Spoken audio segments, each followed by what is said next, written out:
mindful and creative, a child who has neither a past, nor examples to follow, nor value judgments, simply lives, speaks and plays in freedom, tilde are non Desjardins. No human being lives without experiencing the duality of life. Good and bad, love and hate, life and death, acceptance and rejection, success and failure, joy and jealousy, compassion and judgment. So why do we spend so much time trying to pretend that it's bad to experience all of it, the good, the bad, and the ugly?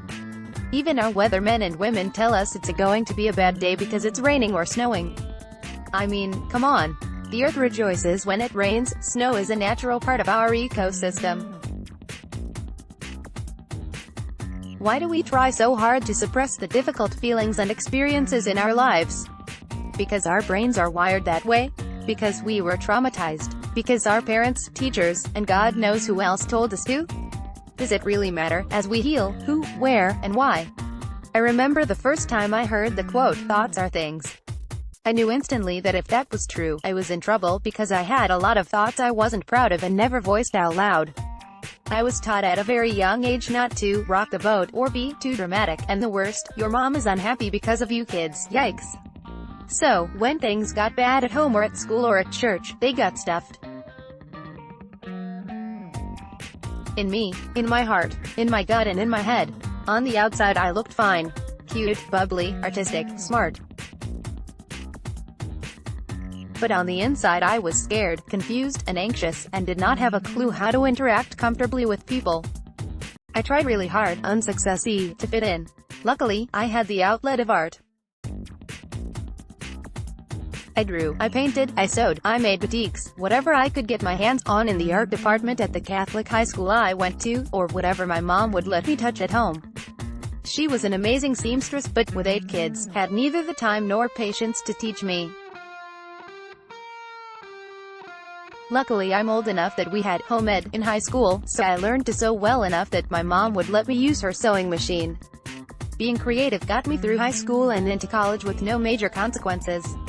I wasn't insecure, lonely, or in need of an outlet. I didn't drink too much, I wasn't promiscuous, and I didn't do drugs. Fast forward a couple decades and I can tell you that eventually, I did experience the consequences of trying to drink my thoughts and feelings away. I stayed pretty creative as long as I could, but as life goes, I grew up, got married, had kids, and started to work. The turning point was when I lost my family of origin after some dramatic, painful events that I've chosen not to discuss publicly. I learned the hard way that going over and over painful past events is not helpful to my healing. I could not deal with what was going on inside of me. I started to drink more and more to squash what I was feeling. Within a few years, the addictive gene in me eventually cried out, "Got ya," and I was lost. And this is what led me to the finding peace through being creative again, my crisis, my breakdown. An intervention with beautiful, sober women who didn't know me but wanted to see me find myself again led me to being creative again. These women had been learning how to draw and paint from a friend who eventually became my sponsor. When I saw what these women had painted, with no artistic experience, it triggered something good inside me, the memory of being creative. Yes, people, we can have good triggers. Whatever this is, I'm in, I said, and I was on my way home. Home to my true self. They introduced me to an art form I had never heard of before, mandalas. I had no idea what a mandala was, never heard of it and didn't care. The mandala teacher had a studio of every art supply you can imagine and space for many women to create. I was in heaven. As I drew and painted my first mandala, my creative mind took over and the crazy thoughts in my head stopped. I didn't realize it then, but being creative again forced me to be what we all strive for when we think of being mindful, calm, serene, awake, and aware. My goal was to have fun and be creative again, but what I got was far more than that. I reactivated the divine creative energy we are all born with. When I'm engaged in any creative activity, my monkey mind settles down. My inner critic has little to say. I'm not regretting the past or fearing the future. I'm in the here and now. I'm centered, relaxed, and rejuvenated. I got really curious what was going on.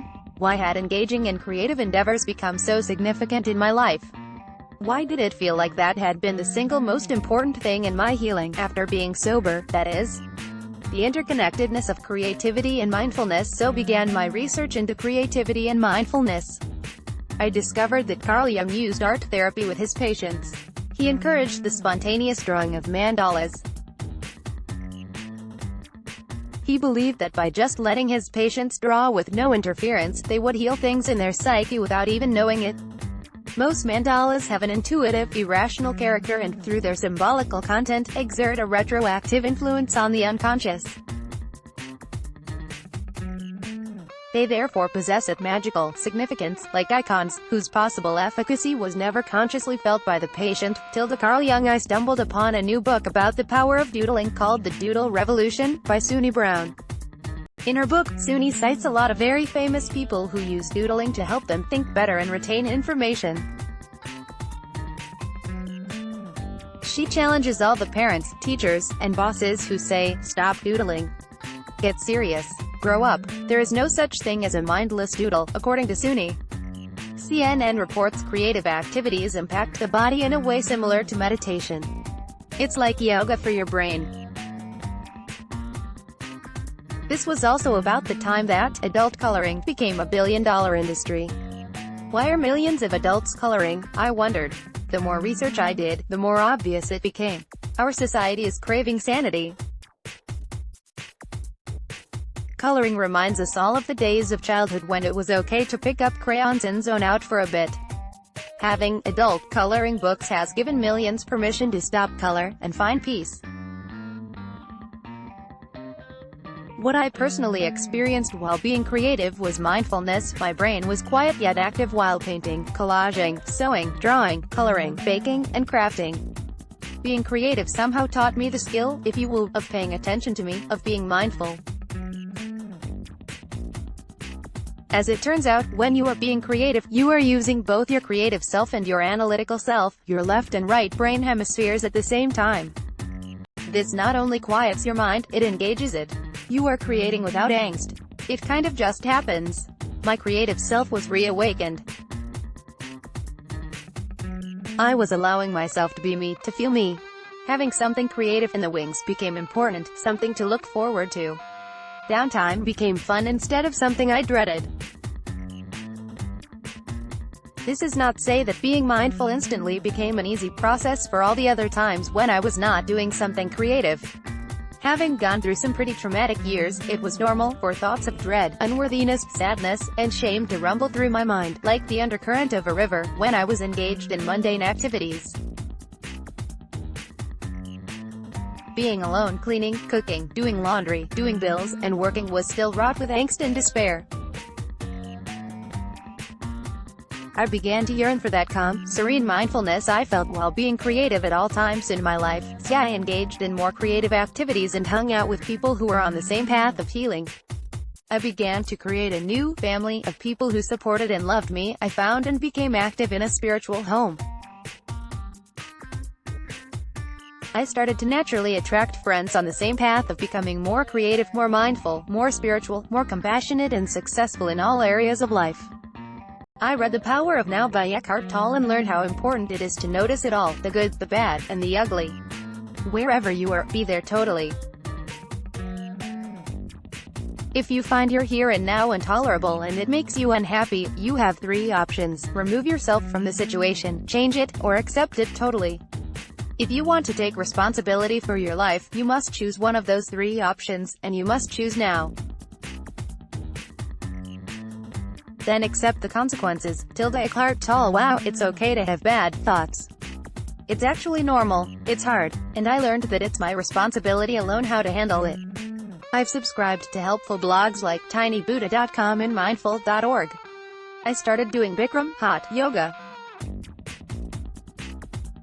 90 minutes in a hot room doing yoga brought up a lot of difficult memories. But I stayed with it. I stayed in the room even though I was terrible and even though I would sometimes cry during the 30-second rest periods between poses as I processed memories of hating my body and feeling ashamed and remembered being teased for being fat. I began meditating. At first I could only meditate with music or guided meditations for 5 to 10 minutes. I meditated like this sporadically for years. Just recently I started meditating in the morning and before bed at the suggestion of my life coach. She suggested 2 to 5 minutes, silently, in the lotus position. I said, I can do at least 10, I'm sure. Much to my surprise, 10 minutes was easy, so I progressed to 15, then 20, then 30. I am now meditating for 30 minutes, alone, no music, sitting in the lotus position, as best I can, twice a day. This I consider a miracle. Meditating like this has also allowed more memories to gently come up and dissipate. Wow. Being mindful is not always an easy road, but it's a much better path than trying to stuff painful memories, feelings, and thoughts down. It's much easier than trying to drink them away. I know this to be true. Being mindful has helped me be comfortable with my thoughts. Okay, that's not always true. I still sometimes get angry and want them to go away, but I don't dwell as much, I don't lash out as much, and I am most definitely a happier, more peaceful person. The process of being creative triggers memories, good ones. If you activate your divine creative energy, you are activating the positive, shiny aspects of yourself. You remember happier times. You feel accomplished. You're happy with yourself. You smile more, and people smile back. As you then become more mindful, perhaps through yoga and meditation, the difficult thoughts and feelings are balanced with the positive, creative, and happy aspects of you. You take responsibility for your life. It's fun to be with you. You realize that you are the person you've been waiting for. About Kathy Rosh. Kathy has been creating and teaching others to create mandalas since 2000. She's a guest speaker and artist at retreats and conferences, bringing the magic